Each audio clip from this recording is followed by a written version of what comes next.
Welcome back to the deep dive. This is where we take, well, a monumental stack of research notes and comprehensive guides. A huge pile. Exactly. And we'd boil it all down to the essential, actionable insights that you actually need. So stuff you can use. Right. And today we are strapping in for the keto revolution. And we are really lucky to have such an incredible resource stack guiding us on this one. We've been diving into key excerpts from the newest Keto Diet for Beginners by the Diet Docs. And what stands out immediately is the sheer comprehensiveness of this series. It's not just a book, it's essentially a free metabolic blueprint. I completely agree. You know, most beginner guides, they give you a few recipes, maybe a basic definition. Right. These authors, they went so far beyond that, positioning it as an ultimate guide, or I think they call it your Keto Sherpa. I like that. They deliver a literal 365-day, 52-week meal plan, guides for intermittent fasting, specific quick workouts, and this is the crucial part, a scientific backing that's deep enough that you can confidently talk to your doctor about it. That's a massive amount of value they're providing. It really speaks to the idea that success isn't just about what you cut out. No. It's about having a systematic plan. They've basically given you the whole toolkit, so you don't have to spend months trying to figure it all out yourself. Exactly. And that's our mission today. We're going to take that huge, comprehensive resource and create a shortcut for you. Whether you're a total beginner or just keto curious, we are going to unpack the science and distill the core 10 sort of foundational elements that you absolutely must get your head around if you want this to work. Okay, so let's start with that essential foundation, which is just defining the ketogenic diet keto. At its core, it's a high-fat, moderate protein, and of course, very low carbohydrate way of eating. And this isn't a small tweak. This is a fundamental flip of the standard nutrition pyramid we all grew up with. A total flip. So what are the numbers? If I'm used to a standard American diet, what are the new macro ratios I need to adopt?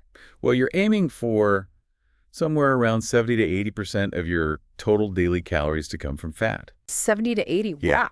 Protein is moderate, usually in that 15 to 25% range. And then the real game changer is the carbohydrates. They have to be severely restricted to just 5 to 10% of your total calories. So what does that look like in real world numbers? For most people, that translates to an absolute hard limit of about 20 to 50 grams of carbs a day. And that carb restriction, that's the trigger for everything that happens next. It's the moment of metabolic transformation. I know the source material uses a really helpful metaphor for this. It does, yeah. The tale of two engines. It's a great way to think about it. Walk us through it. Okay, so your body basically runs on two main fuel systems.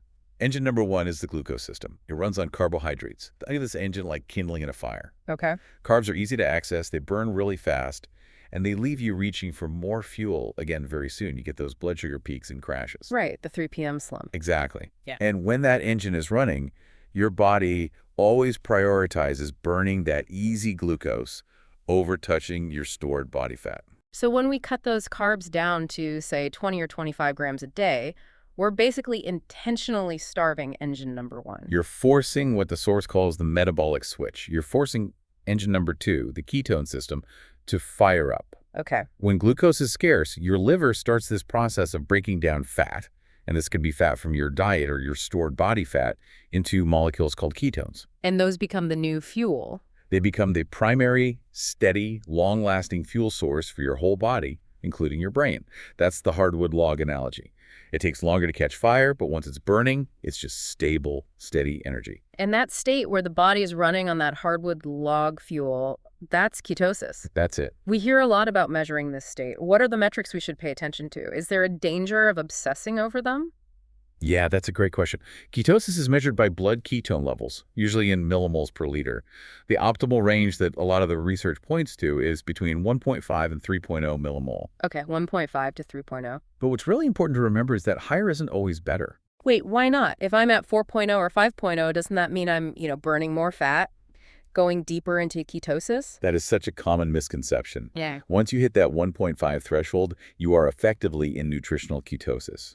Chasing extremely high numbers can often just mean you're eating a lot of fat that your body isn't fully using, or maybe you're just dehydrated. So consistency is the goal, not a high score. Consistency within that 1.5 to 3.0 range is the key.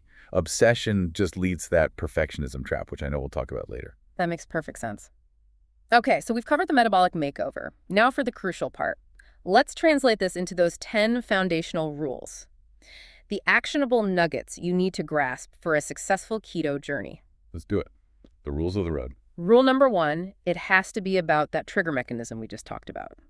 The strict carb limit is non-negotiable. Absolutely non-negotiable. The research is just so clear that for most beginners, 20 to 25 grams of net carbs a day is the absolute ceiling you need to hit to get into and stay in ketosis. You can't budget them like calories. It's a hard limit. A hard limit. A few grams over can pull you right out. Which leads to rule number 2, which is the benefit that gets so many people to stick with it long term. Ketones are superior brain fuel. This isn't just like a feeling people have. No, it's not anecdotal. Many people report this profound mental clarity and focus. Yeah. They feel like they've actually upgraded their brain's operating system, as the source puts it. I love that, an upgrade. It's because ketones provide a steady fuel, which gets rid of those cognitive dips you get from blood sugar roller coasters. Okay, rule number 3. This one addresses the biggest surprise for most people trying a new diet. Appetite control is key. If I tell someone I'm eating 70–80% fat, they immediately think I must feel sluggish or just constantly hungry, but that's not what happens. It's the opposite. It's a combination of things. Fat and protein are just inherently more satiating than carbs, and the ketones themselves are thought to directly influence hunger hormones. So you just feel less hungry. You feel less hungry. The result is freedom from that constant hunger. No more 3 p.m. energy crashes that demand a snack. It's transformative. But that transformation, it doesn't always feel great at first, which brings us to rule number 4. The keto flu is real and temporary. This is critical troubleshooting knowledge. It's that adjustment period, the fatigue, headaches, brain fog that usually lasts 3 to 7 days. And it's not the diet failing. No. It's your body flushing out stored glucose, which releases massive amounts of water and, critically, electrolytes. So if I'm on day 3 and I feel absolutely miserable, what's the one thing I need to do right then? Electrolytes. Immediately. You are flushing out sodium, potassium, and magnesium at an alarming rate. The source material is so clear. Aggressive electrolyte management is non-negotiable. So like drink some broth. Drink broth. Use salt generously. Supplement with magnesium. It can literally get rid of those flu symptoms within hours. This is the point where most beginners quit for no reason. That is probably the most valuable piece of information for a beginner. Okay, rule number 5. Let's tackle the biggest conceptual error people make. The macro hierarchy. Yes. This is where people get tripped up on the high fat label. They treat fat as a target. They have to hit, forcing down butter or oils, even when they're not hungry. Right. And that's a mistake if you're trying to lose weight. A huge mistake. So you're saying if my goal is weight loss, I should actively avoid eating extra fat if I'm not hungry, even though it's a high-fat diet. That sounds so counterintuitive. It does. But think of it this way. Carbs are the limit. You must stay under 25 g. Protein is the target. You must hit your protein goal to maintain muscle. Okay. And fat is the variable. It's a lever. You eat fat to satiety. If you're not hungry, your body will happily use your stored body fat to make up that energy percentage. That reframes the entire diet. Brilliant. Rule number 6 addresses that early motivational boost. Rapid initial weight loss is water. Yep. That initial drop of 5, maybe 10 pounds in the first week or two feels amazing, but it's mostly water weight. Well, when you store carbs as glycogen, each gram of glycogen binds to about 3 or 4 grams of water. When you deplete those stores, you flush all that water out. So the real fat loss starts after that. The real sustained fat loss begins after that initial whoosh. Understanding that prevents a lot of disappointment later on. Good to know. Okay, rule number 7. This is where the Diet Doc series really shines, helping you impress your doctor. Positive health markers. This is about so much more than the scale. Keto frequently leads to dramatic improvements in blood sugar control, insulin sensitivity. The big stuff. The big stuff. We see huge reductions in triglycerides, an increase in HDL, the good cholesterol, and just a general drop in systemic inflammation.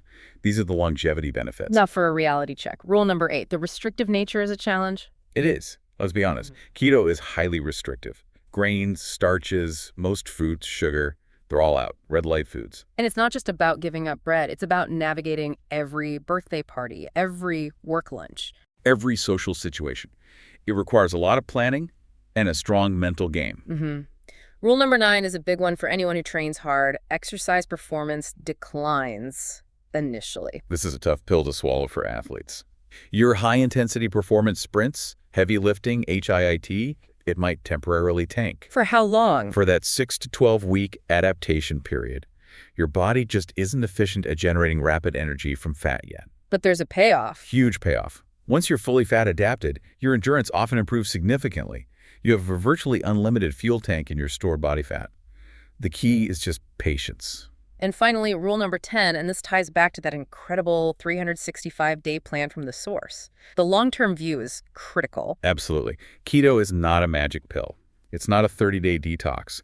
It's a science-backed approach that demands commitment. Success relies entirely on viewing it as a lifestyle change. If you treat it like a temporary diet. You will get temporary results. You'll likely rebound quickly. So that covers the 10 pillars, but now for the bigger reality check, because the source material is very honest about who should maybe pump the brakes. It is, and that's responsible.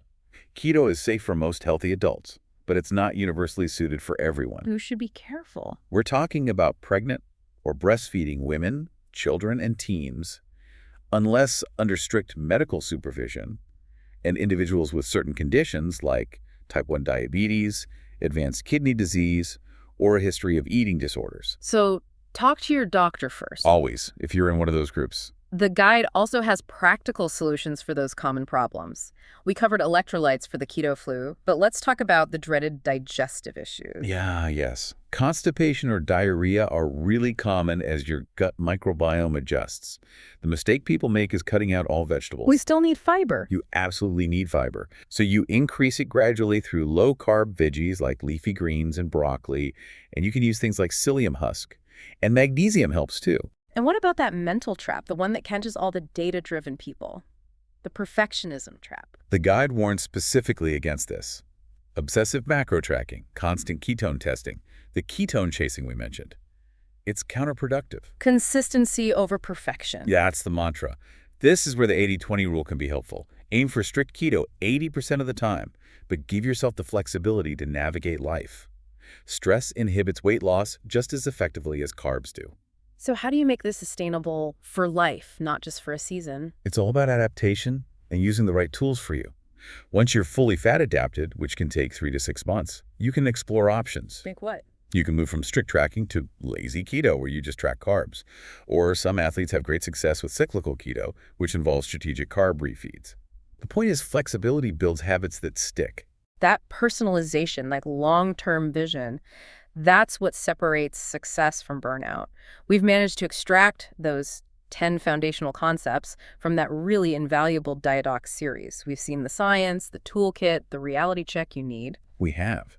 And as a final thought for you to consider, drawing on that idea of long-term vision that the source really champions, it suggests thinking not just about the scale, but about your legacy, about the ripple effect. So if the commitment to keto isn't just about weight loss for a few months, but about gaining sustained energy, focus, and vitality, what lasting example of health and resilience are you setting? Precisely. For your future self and for everyone around you. And that sustained commitment to metabolic mastery, that's the real revolution. Go forth, apply this knowledge, and start building your personalized keto revolution with confidence. We'll see you next time on The Deep Dive.